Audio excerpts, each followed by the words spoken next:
Hi, and welcome to another ISOOSI Hangout, our regular Tuesday roundtable discussion of search, social, and all things marketing. And today, I've got the pleasure of welcoming Jon Henshaw. I'm sure you all know Jon, co-founder of Raven Tools. So Jon's going to be joining us today for a look inside Raven Tools.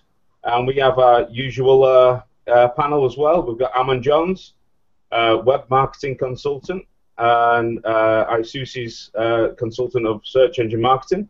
And we also have Bill Slawski from Goldfish Digital. And so, yeah, thanks so much for coming on today, Jon. Yeah, thanks for having me. This is great. So before we get into, I know you've got some new developments of the tool that you want to kind of show off a little bit, and we'll probably be walking through some kind of screen sharing of that. But before we get into that, for those who don't know about Raven Tools and what it does at all, we can kind of get into how long it's been around, you starting the company, and was there a life for you in search engine marketing even before Raven Tools, before you co-founded it? Yeah, Can you exactly. just give it a bit of a history? Yeah, so before Raven even existed, I was just doing SEO at a company called Site, which was pretty much a boutique search marketing agency in Nashville. And within the first year of being there, I was trying to come up with a like a sales tool that I could use. And so the first tool that we ever made, again, pre-Raven, was something I called the SEO Analyzer, and it would go and it would parse any page you'd stick in there, and it would come back with a score between 0 to 100. So kind of think of it as like the original HubSpot website grader. That's what that was, and it had a little badge you could have and that type of thing, and it was very, very popular. And then as things went on, we added a SERP tracker.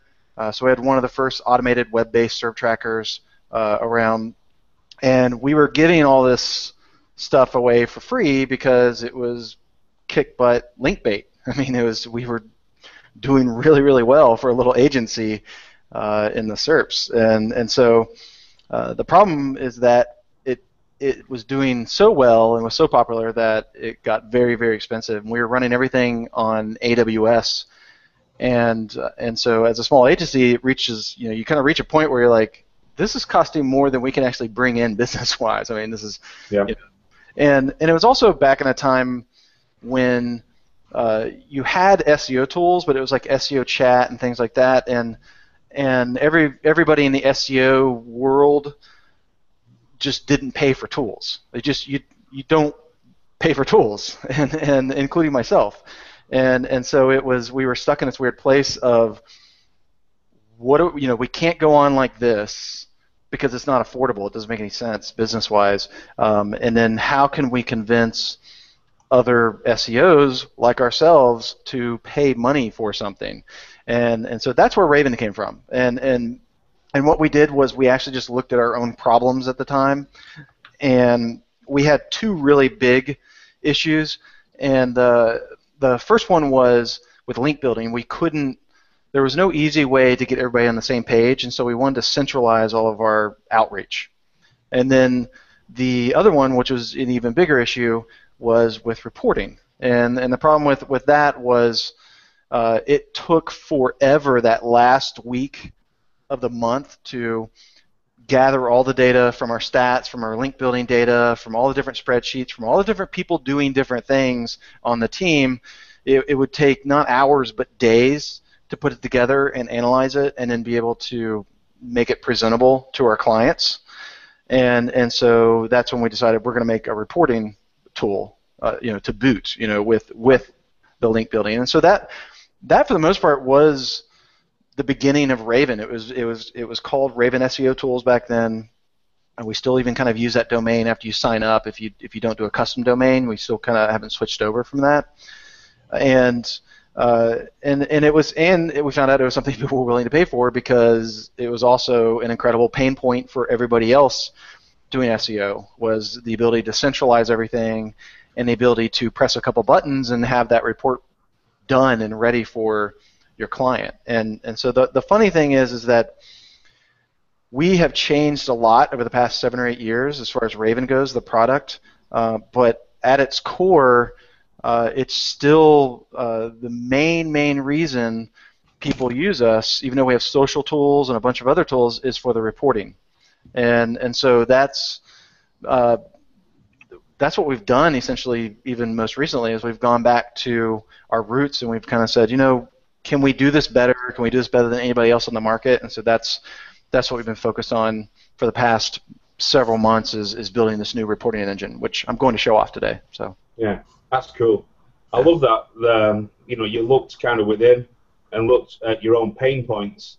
And I mean, being in the industry myself for as long as I have, I know exactly what you mean. You start you get to the end of the month, the 3 or 4 days before, you start dreading it, especially if you've got, multiple large clients to deal with. Getting the data is one thing, but then collating that data and getting it into a presentable form for, a board meeting, is something else. And even explaining, especially if something doesn't look quite right, just the ability to explain that in that report is important too. So, even going back to the very earliest tool, I was quite surprised you said that the idea of getting people to pay for SEO tools seemed hard, because before there was a term SEO, there were tools. Web Position Gold was a paid tool that did reporting, and Agent Web Ranking reporting. Weren't very good reporting. They were pretty much only positional reporting, but you know what I mean. There's always been that market. There's always been people willing to pay for that kind of thing. Yeah, I couldn't find them. And you're absolutely right. There were tools like that. I think it was like in Web CEO, maybe it was back then or whatever, and definitely web position. Yeah, that people would, but I know that I think a huge majority of people, at least the ones I knew within the industry, were just like, I don't want to pay for anything. And and it's funny because that's actually that's the thing I love the most about SEO, although it's slightly changing. I mean, it's just, as we know, with everything going on with Google and this huge focus now on just content marketing, it's getting expensive to do things well.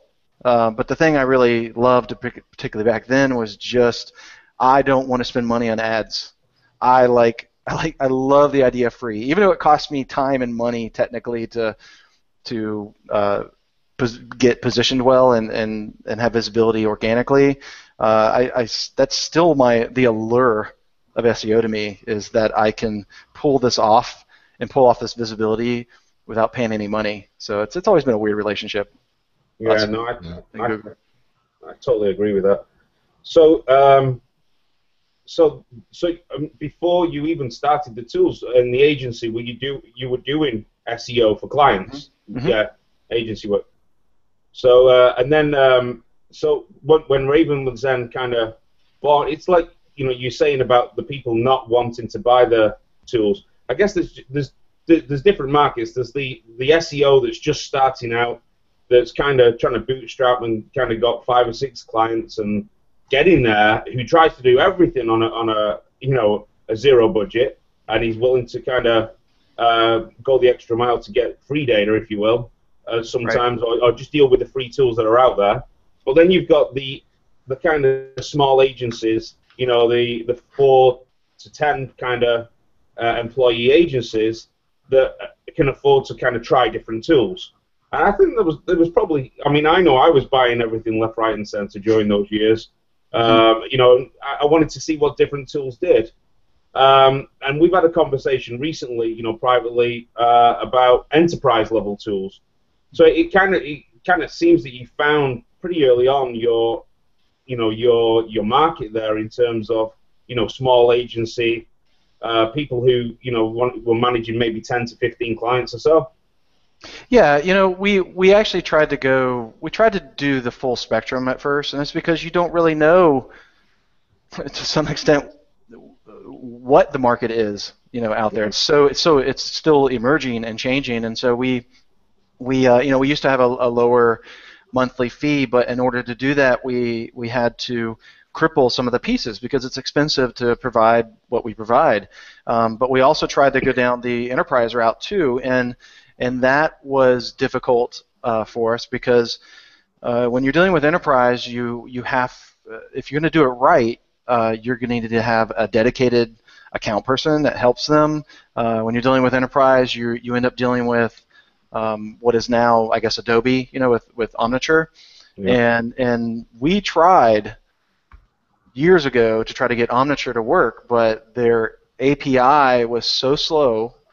The way they structured it with some sort of like token system was so expensive because we had a couple very large Fortune level companies that were working with us to get this to work, and it just ended up costing so much money, and the performance was so crappy compared to Google Analytics API that it just wasn't worth it. It just didn't make any sense, and so it's not to say that we're not going to try to do something for enterprise in the future or something like that, but what we found is a really good place for what we're providing is actually for, one of the type of customers you described earlier is an actual type of customer that we have, and so for example, we do have plenty of one-person, professional, people who are using the system and using it well, and for them, $99 a month is pretty cheap for them for what they're doing, because if they can save a day or two or three in just the reporting alone, let alone the social monitoring, the site auditor, all those different things, then it ends up being worth it, for them. So we have plenty of customers that are just doing their own thing, and then we have a lot of customers who are that agency model, who have several people that make up the agency, and of course many clients. And one of the things that's been really attractive for our customers has been that we don't put a limit on the campaigns that you can run. So basically you can come in and if you have 50 clients, you can come in at the $99 price, and we've had this always like this, and be able to set them all up and set up all of their different pieces of data and their social networks and connect those, and then run and schedule as many reports as you want. And so that's always been very appealing to a lot of people who, even individuals who manage a lot of customers but need to have things the most efficient. Then we end up being a really good solution for them too. So cool. Does that sort of answer the question, or? Yeah. Yeah. Before we start taking a look at the new, are you going to be showing us some of the new stuff?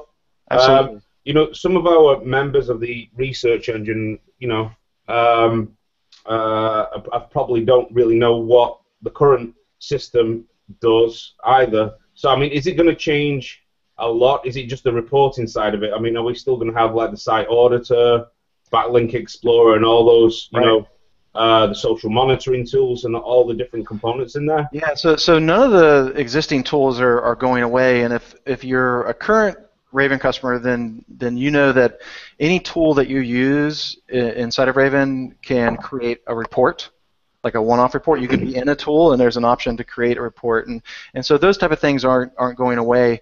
What we've done is we've taken the one thing that everybody sees every time they log in, which is the dashboard, and we've taken the number one reason why people use Raven, which is the report wizard, and we said if we could do this all over again based on all the feedback we've gotten from our customers and also just what is considered modern today, the way people access data and information, what would that look like? What would that be? And that's what we did.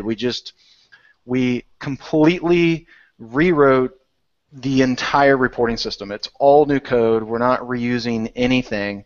And one of the things you'll notice, assuming everything goes well in a live demo, is everything's way faster and less clunkier than the older system. And when I say clunky, I mean the old system I still think is good, but this is better. And so I don't know if you want me to, but I can go ahead and share my screen and walk through it a little bit. I'm just going to make sure I get some of my wish list in as well.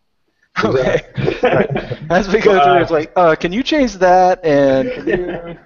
Okay.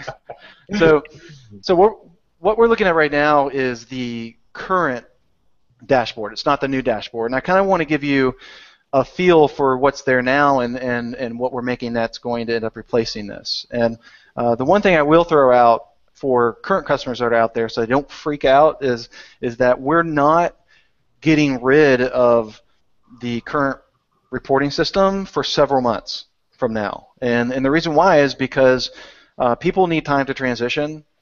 Because we aren't perfect, there's going to be things that, like a feature or a particular thing that people still need before they can move over to the new reporting system.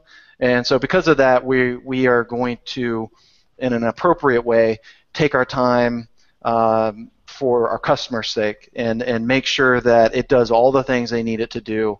And so they don't need to worry that we're going to take it away. And we've actually made that mistake before in the past, and so we're learning from our mistakes not to just be so excited about a new thing and just throw it at everybody. People need time to change and transition, and so we are sensitive to that. So this is the first thing you'd see when you come in today when you see a dashboard. And we have very limited number of dashboard objects or widgets, we call them, that you can add. You could click and move these around if you wanted to, and that's about it. It's nice. It's a nice glimpse of things, but it's not customizable. You can't really change exactly the data that's being seen here. You can kind of hide and show it, but that's about it.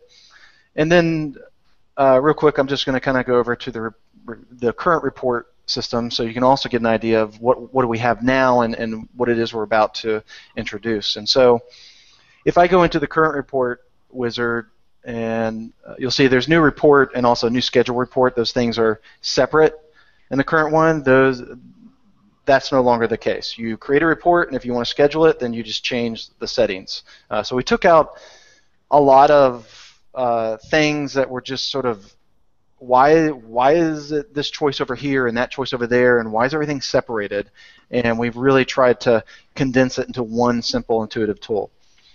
So if I want to build something in the current system, I would pick from, say, Google AdWords, and I would choose all referrals, and then I have to go through and I have a bunch of choices, and all these things are great. You definitely want choices when you're setting up your report. The problem is you don't know what it looks like. You don't even know what you're building. It's fairly abstract. There are lots of great choices. I can edit different things about it, but beyond that, I don't really know what I'm building. I'm just kind of adding these objects. I could do a preview, and that would bring up a PDF version of that. And so these were the things that we were trying to fix. We were trying to fix the separation of features. We were trying to fix this sort of abstractness when you build a report. And even when it comes to these options for brand templates and report templates, those were always confusing, and report history, and so all of these things are being condensed into one simpler what you see is what you get tool. And so I'm going to go back up to the dashboard and show you the new dashboard and what that's like, and then we'll go back to the new reports, and you'll be able to see how much simpler that is. And so when you come into the dashboard, if you don't have anything, if this is just your first campaign, then the first thing you're going to do is you're just going to click on Add. And when you click on Add, you're going to get the most popular, most used data sources. However, I could click on Load More, and that's going to give me more options. Like, for example, if I use MailChimp or Campaign Monitor, we plug into those, and so you could report on your newsletter campaigns if you wanted. But in this case, I'm just going to choose Google Analytics, and I'm going to do all traffic. And when I do that, it automatically adds grouped widgets and pulls it in for that account. And so I can go back, and I'll go to GA again, and I'll do all referrals.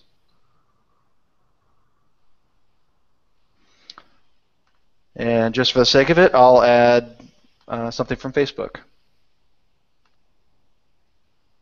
And so as I add these objects, they add them. I have different sections, and I can click on these different sections, and it's going to shoot me back and forth to those different areas. Now, I don't really, I'm looking at this, I'm going, Google Analytics, all traffic. I don't need to say Google Analytics. I just need to say all traffic. And so what you can do is you can go up, and when you go up to the section header, you see that it puts that kind of gray area, and it tells you all of these widgets are a part of this section. And I can rename that section real quick, just all traffic, and now it's renamed in that section. If I wanted to, I could move different objects around. I can reorder them. I could put them on top if I wanted to. Another thing I can do is I can add individual objects. And so I can go in and say, create a custom widget, and create it from all traffic. I can look at different objects that I can insert. And then I have, I'm not going to spend the time to do it right here, but then I can actually make more choices for that object if I want to. And so very similar to the current report builder that I showed you, but it's after the fact. And if you want to do something custom, then we'll give you those particular choices. So another nice thing about this is that when you quickly add all those objects, you can go in and edit any individual widget, and you can change the title, you can change anything, any characteristic about it that you want. And so the thing that I love about this is that it's what you see is what you get. You just add it really easily, and it's just easy to be able to jump to different sections. And even the sections are customizable, so I can just kind of click and drag, and now it's changed. So the import thing I'm going to wait to show you for the reports. But one of the things that's really nice about once you create your first dashboard, which as you can see you can do really quickly, then the next time you create your second campaign, then you can go in and say import, and it will just pull from the other dashboard. It's like that simple, and of course it will use the data connections from that campaign as opposed to the one you're pulling from. So you have all the right data. So very cool. Thank you. So what was really neat about when we were addressing the dashboards and the reports is we looked at it and we were like, this is like one and the same thing. So why don't we build the system the same way? This is so easy to build a dashboard. Why don't we make the reporting system that way too? And so that's what we did. And so one of the things you'll notice is that when you go to reports, the new reports, you don't have 4 options because we have built everything into just one tool. And I'll explain to you, what I mean by that as far as even brand templates and report templates. We've just simplified everything across the board. You can, a lot of times, people will come in and they will make a ton of reports, and so we allow you to star certain reports that you might want to duplicate or make again or get access to quickly. So I can just toggle the view and see all my starred reports if I wanted to. I could toggle to scheduled. I could toggle to one-time reports that are just one-off reports that I make. So I'm going to go ahead and go in and create a new report, and you'll see there's only one option now. The other one had new report and new schedule report. Well, you can make any report a schedule report now. So we don't have brand templates anymore, and the reason why is because you can do that inline right here, and then you can actually save that and reuse that throughout the system. So I can go in and I can add a new logo, or I can choose one that I've already used. So obviously I'll just use my own. And then what I'm going to do is I'll go ahead and just start adding different areas. And just to give you a quick glimpse, if I do load more, then you have several more options from all the other tools, including AdWords, which is another reason why a lot of agencies use us, because they can also report on their pay-per-click campaigns. And as a sort of an aside to that, we're currently working on integrating Bing Ad Center into there too, so we hope to have that in the future. So I can go in, and it works just the same way as when I made my dashboard, and I can say, just real quick, give me the all traffic summary, and that's going to bring in that information. However, I don't have to do it this super easy way. There are a couple of ways I could go about doing it. I could add this summary and go in and edit the objects, or I can do what I was showing you before and create a custom widget. And I can go, I want to get something from my campaigns or my campaign variables, or you could choose something from your goals, which is typically what we do on our regular dashboard and reports. And then you could go ahead and configure that and add that to the actual report. Again, I can go in and I can change this to whatever title I want.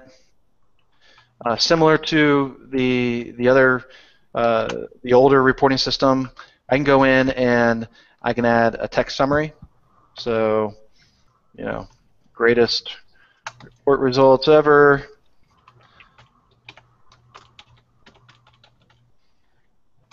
And then that'll add a text summary, which I think it probably threw it down at the bottom, but I can just move that up. Oops.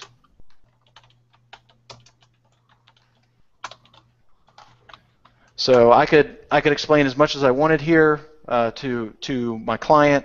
I can add a summary anywhere I want in any section in any place. I can move around any object that I want. I'll go ahead and just add a little more data because I want to show you what it looks like when you create the report. So now we have all traffic, Facebook summary, Twitter summary. It's all what you see is what you get with real data. And so here's sort of the big thing, the big shift that we're making from the older system. So the older system was PDF based, and that was it. I mean, you make a PDF and that's it. That's the only way that you can see that actual report. But that's not a modern way of getting this type of data or interacting with this data. And the modern way is for it to be interactive, for it to be not only accessible via your desktop but also your mobile device. And so what we've done is we've made it so you can actually publish these reports and then share the link, and they are mobile friendly and ready. So it looks great on a phone, on a tablet, and on your desktop. And then in addition to that, we, by launch, which is supposed to happen really soon, I'm just not allowed to say when, but hint, hint, next week, we are going to have, it'll all be printer friendly. So we're doing all kinds of special things for how it outputs to a printer straight from the browser. And so far what I've seen them do, it's amazing. It's really incredible. And then we're also going to bring back or add the ability to still be able to create a PDF from that, which will essentially be converting programmatically the HTML version in the same way that you do it in your browser to a PDF. And so that's going to come too, because we have a lot of current customers who say that they still need that their clients still need that. But yeah, we're one of them. Exactly. Yep. From conversations I've had with you. And so that's going to be there. But we're definitely making it so that the printer-friendly version is there, so you could actually create your own PDF if you wanted. But we still are going to do that PDF version. What about the links that we have the ability to send out to clients? Is there any way of getting some kind of will there be like a white label system? Yes. So that we can? So let's do that. Let's do that right now. I'll show you. Yeah. So I've just created this report, and again, here's an import. If I wanted to, I can import another report if I wanted to. That sort of replaces the templating system. But I click Publish Report,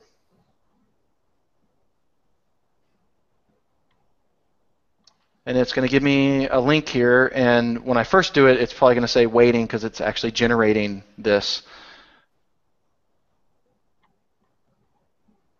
And so now this is the actual HTML report that you can get and send to your client. And it works the same way as far as jumping to the different sections. has your logo, has your name, has whatever summary content that you add to it. Now, I will throw out, there are some things that are still being worked on and fixed, and that would be the spacing in the summary. So right now, since we're using a grid system, we're trying to tweak the height as far as those objects go. Same thing goes with the charts. But for the most part, aside from padding and spacing issues, this is how it works. And then again, you'll be able to, if you want, just print this, and it will actually print out in the traditional style that we've had before. Now you guys can see this, right? That's being shared? Yeah. Okay. Yeah. Good deal. So the URL would be the marketing-reports.com. Yeah, we're gonna try to shorten that for you. It's just not shortened yet, just because it's sort of a last minute thing, before we launch. But yes, it'll be marketingreports.com, or I believe if you have your own domain, it will use your own domain. Oh, we can use our own domains there? Yeah. So if I believe if you're an agency account, you have the option to use your own domain.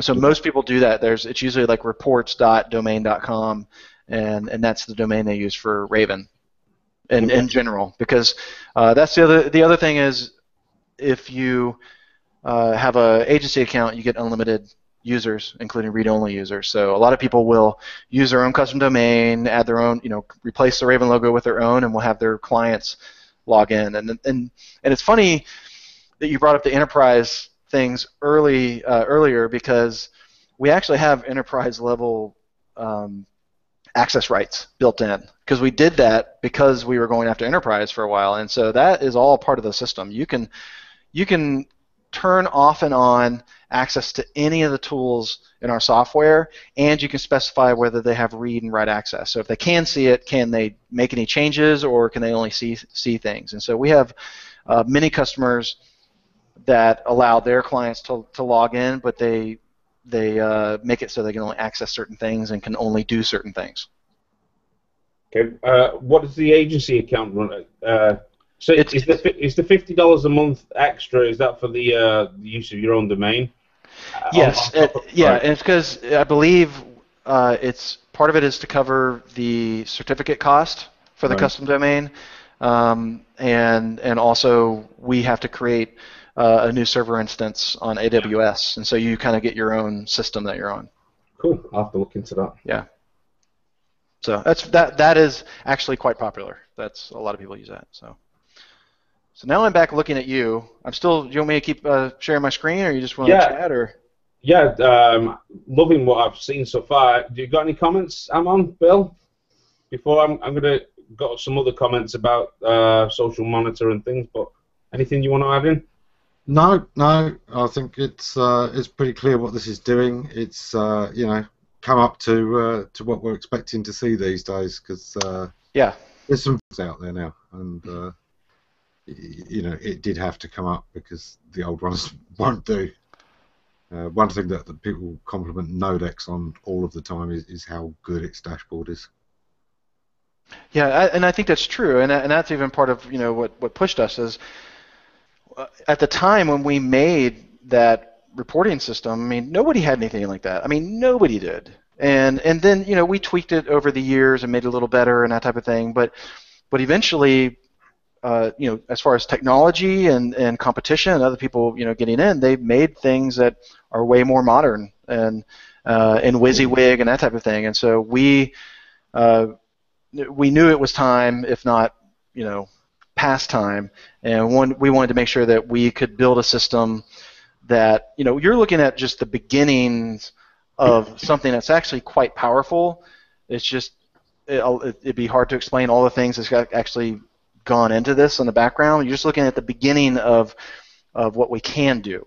The way this was built from scratch is going to allow us to do a whole lot more in the coming months that we're not even talking about or have ready yet. So yeah, I mean the big one that's missing still, obviously, for the agencies is for the various SEOs within that agency to be able to basically keep their timesheets in this. What I've done on this client this hour, what I did in the last hour, and when they generate up their reports for a client, everything that was done for that client you'd have a client ID that they can put the time down, so the client can actually see where their time has gone, right? Time where tracking. the hours have gone.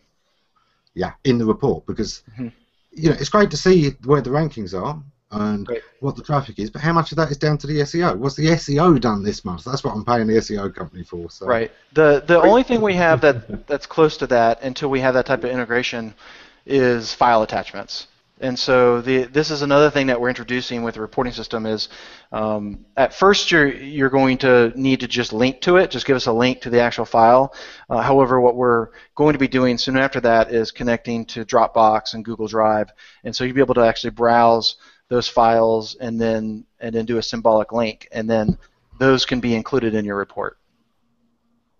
But it's not the same, I think, what you were suggesting, which is integrated into the software. For now, it's more of you can link to it and they can download it. For example, the reason why that's important is to have an invoice for the work you've done with them. So here's the performance report, and here's our invoice that goes with that. So, as long as he doesn't track my 3-hour lunches. Yeah, I'm on stuff. I just think it's watching. So nice when you're talking to a client. A lot of them. For a lot of agencies these days, people are buying so much time, so many days of SEO or so many hours of SEO, and so being able to see what the work was as well as the results of it, it's just that's where we live these days in agency life. Yep. In terms of so people have got lots of choices out there, obviously. I mean, as well as being a long-time user of Raven, I probably was subscribed to 6 or 7 other tools. Now I'm really down to kind of 3 tools. I've used everything from Omniture with some of the bigger financial clients. Getting reports out of Omniture. I mean, I love Google Analytics, but you try and get a nice scheduled PDF report. I know you were saying PDFs are kind of the old way, but unfortunately, lots of people around the boardroom still like to have a PDF in their inbox. And Bill, come on, you're shaking your head. Jump in. He's saying why? We have the internet. We have electronic messages. We can take actionable statements from what we see and come up with short reports. We don't need all of everything out of Google Analytics. So we've gone from not needing paper to not needing PDFs now. Yeah. Well, this is it. It's the same thing, isn't it? The people want the PDFs because that's the one that always prints nicely. You know they're going to print it out on paper. So people who want PDFs hate trees. That's basically what we're saying here. In fact, that'll be the message. Give me something I can annotate. PDFs. What, you've never heard of pens? Bill, annotate. That's what paper's for. As I was saying, John, there's lots of tools that people can choose out there, and some have gone offline this last year. I used to use one as well called WebMeUp. I don't know if you were familiar with that one. Yeah. Mm-hmm. And that was pretty fast and pretty nice. Had lots of good features, but obviously, you spoke about the problems of it costing so much for the data, which a lot of people don't understand. But in such a competitive market, because really it is pretty competitive. There's so many tools out there: SEO Profiler, Raven, there's Moz, and they all do different things. We're big fans of Majestic here.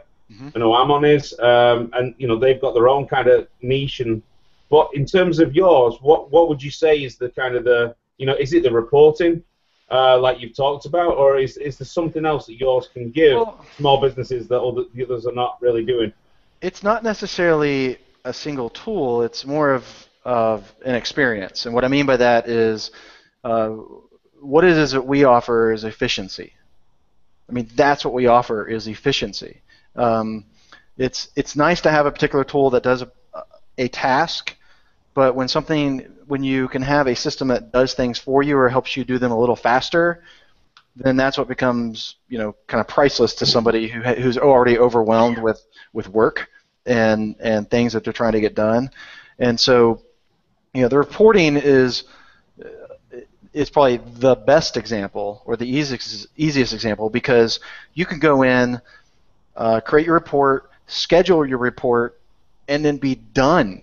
And what I mean by that is, and this is true to our current reporting system, you can set up reports, monthly reports, or even weekly reports for all your clients, and unless there's something where you need to input something custom, into the message each time or whatever, then it's just going to be made. We're going to make it for you automatically. We're going to send it, on time, and you're just kind of done. Well, that frees you up to have another client.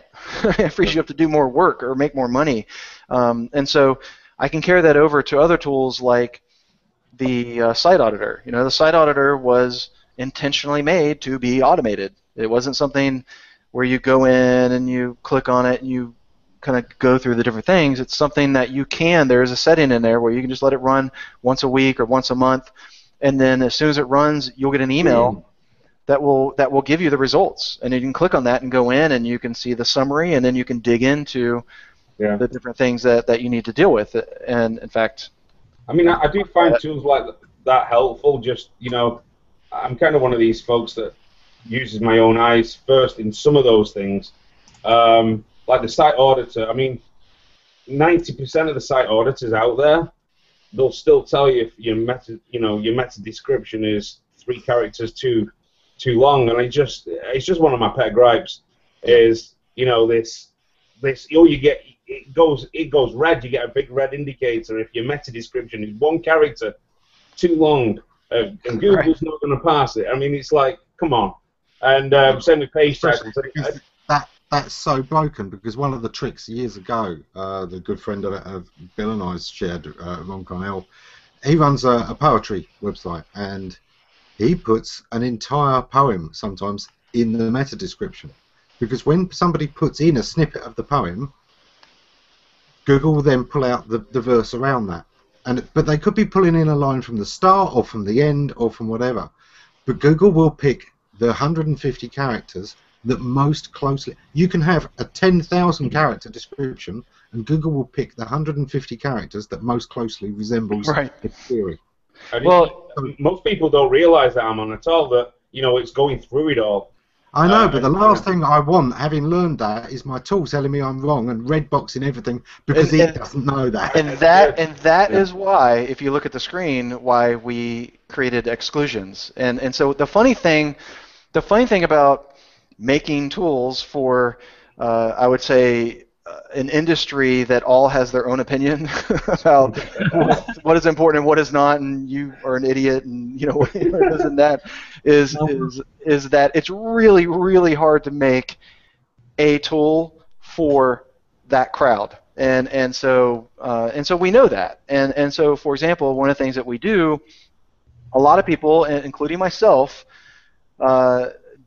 do not use titles in their images or do not think they are important. And so I will exclude that from my Site Auditor report. There's plenty of other things, including too short meta description or whatever that I will exclude. And then in addition to that, I always hate it when you are crawling something and I don't care about a certain section or certain pages. And so we also created a fairly intelligent way to exclude paths, including using wildcards and everything underneath it and that type of thing. And so and it's funny because what will happen is people will come in to our software just in trial or whatever, and they'll just take it at face value and be like, "This sucks. This is telling me stuff that I don't care about and whatever." But we actually have gone out of the way and listen to our customers to implement those exceptions. The problem is that you don't want to make it unbelievably obvious that you can do 1 million exceptions, because then it overwhelms everybody. And so that's why, unfortunately, they have to be hidden somewhat in those. You have to know to go up and click the settings to get to that particular thing to exclude that. One fix that would work for that, John, is when a client is logged in with access to write as well as read. Mm-hmm.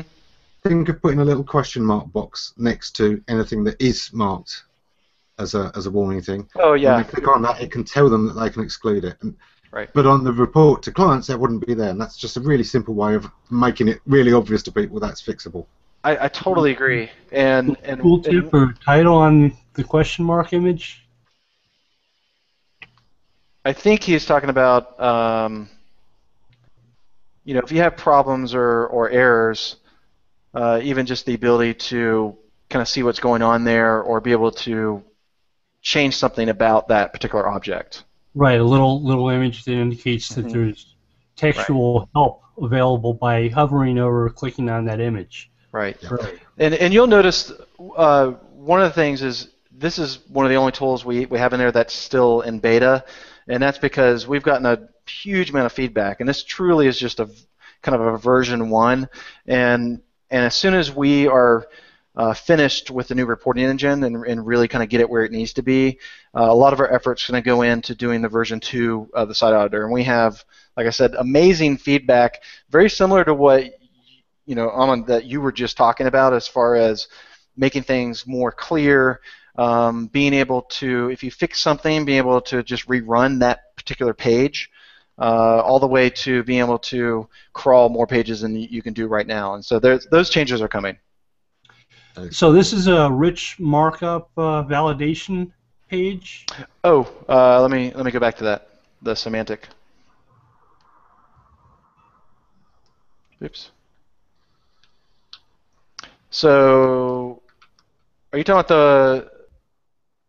Oh yeah. Well, this particular site, Bill, is Schema Creator, which is totally focused on helping web designers understand schema.org and how to So your tool doesn't have a schema validator.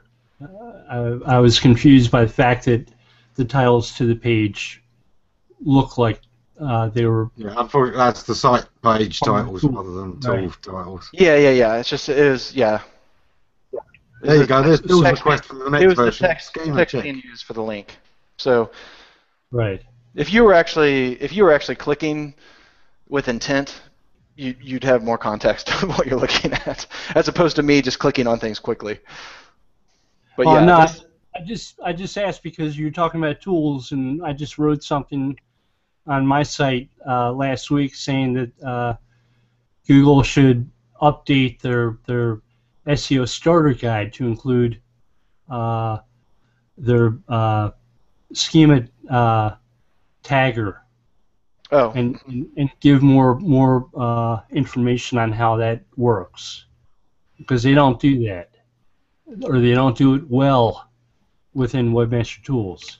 Google not doing something well when it comes to information. What a surprise. It happens. I was going through the manual for Hangouts earlier, and I was thinking they should...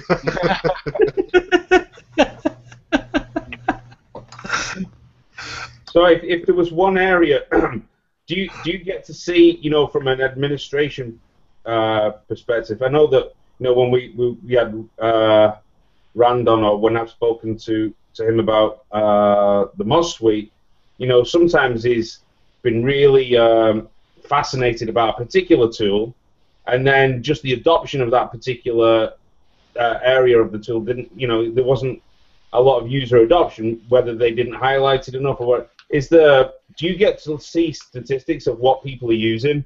We do now. We didn't always have that. I'm trying to remember the software we were using, the one we're using. I know the one we're using now, I believe, is called Preact, and it's pretty amazing, and they're kind of new. And I'm trying to remember, the other one is actually really popular, and I just can't get it off the tip of my tongue. But yeah, now we have a lot of visibility into what people are actually using and what they aren't, and it is kind of surprising, and it's very interesting, and of course it's insightful as far as where we're going to spend our time and where we're not.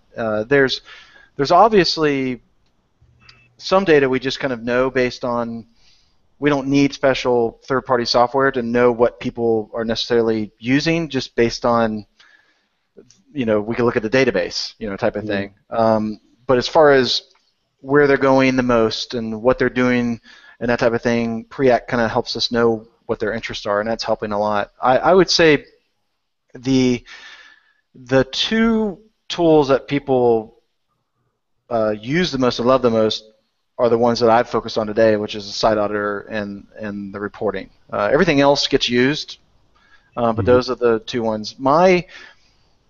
So you said what my sort of title was earlier. I'm co-founder or whatever, but what I actually spend my time doing now is I'm in R&D, doing research and development, and so I'm looking at I'm keeping an eye on the industry, where I think things are going, what I think people are going to need, and where we can really solve a problem. And so because I'm so close to the product, since I was there at the beginning and I just kind of know all of its ugly spots, I also know all of its potential.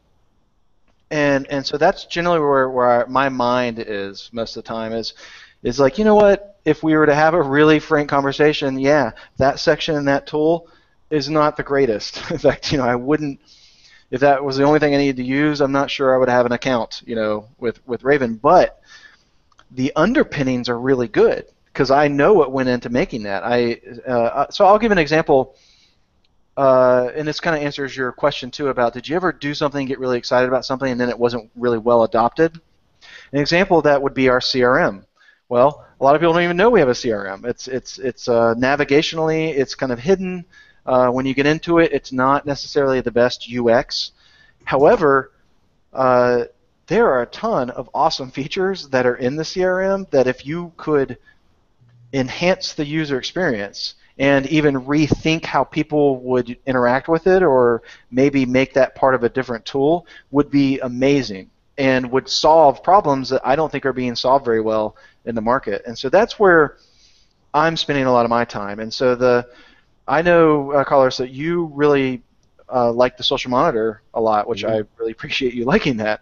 And so in the social section in general, that's a section that there are some things that are incredibly useful and people use every day, but they don't use anything else. And even though we spent all this time building all these features out, they just don't use them. And I can tell you right now, I can tell you the things they use, which is the two top things other than like Social Monitor is the scheduling of social posts. Scheduling social posts and and the other thing they really like is we do native images. So unlike most of the other software companies out there, including the big ones, they don't do native images for Twitter. They don't do native images necessarily for Facebook, and we do that. We've tapped into that, and you can go in, add an image through Raven, schedule it, and it will be a pic.twitter.com image. So those are little things that are actually kind of big that people will use, but they need more reasons to use it, and for it to make sense. And there are problems that aren't being solved by some of the other companies that I think we can solve. And so that's actually where my focus is right now. We've been doing rapid prototyping of a completely new way to do social publishing, and so that's something that you'll probably be hearing about in the next couple months. From my own perspective, I mean, I love the social monitor. I posted something in the the comment thread before about, there's definitely a need for something out there in the price bracket that you're in that can monitor, but just with some tweaks, right? So you've got a great foundation, but having the ability to exclude a particular Twitter handle instead. Right now, you can exclude a particular URL, right? You can exclude Twitter, but I want to exclude 2 or 3 particular Twitter handles who are causing havoc. Okay. Right. And then I want to be able to potentially, there's just a few things there, and I think that there's no other tools out there. It's like Radian 6, which we talked about, is $900 a month. That's a lot more than it used to be, yeah. Per client. And yes, it's got a lot more sources that come into it. But what I found is it needed a lot more attention of getting, it was getting the sentiment wrong in a lot more cases than, with Raven. So yes, it's analyzing more, but you're spending a heck of a lot more time because it's gauging the sentiment all wrong. I think there's just a lot of scope in that arena, especially what I'm seeing, because just with companies venturing onto social and then having to deal with all the legal and compliance issues that go along with their brand being on social. And there's a lot of legal and compliance departments within bigger companies that want sentiment reports each month now. Right. And they want, social audits doing so they can see, how is our brand being talked about online. But yeah, there's I do use all the tools, but I do have my favorites. But the one thing I was going to add is you've almost ran into a problem of the tool itself or the suite of tools doing so much that you have users that just don't know, okay, it did this as well. Wow, I never even knew it did that. Right. Because you're talking about scheduling social posts. I didn't, I've been a user for a long time and I didn't know that. Because there's the way to get to it and to navigate to it is not as clear as it should be, and those are problems that we're really well aware of, and so that's the other thing that we're focused on. It's just some of these things I can't really talk about yet, just because I don't want to yet. But when Raven first started, our core customer were basically you guys, meaning like just advanced users, particularly when it came to the link building. Very advanced, large agencies, huge link building teams. It was like, we need all the things, all the particular things, and we were building out all those particular things.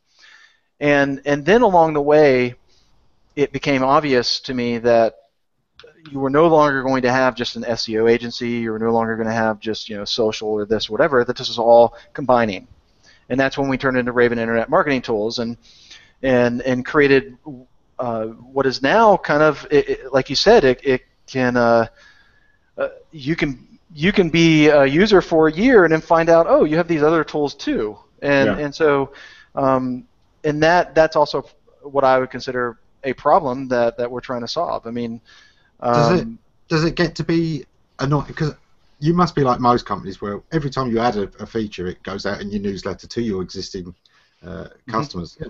Does it get annoying when somebody like Carlos sits there and says, "I didn't know it did that"? No. You know what? The reason why it doesn't is because to me, that's somebody who just found one more reason to want to stay. They're like, oh my God, it does this too? I mean, it's like one more value add that they weren't expecting that they just got. The problem is that when you run into that, that means that your navigation and possibly even the amount of tools you have is too overwhelming. It's too much. And so the best example I can give you without going into too much detail of sort of where we're going with the product is with when I showed you the reporting. When I showed you the old reporting, there were 4 options on the navigation for 4 completely different things that affect the reports.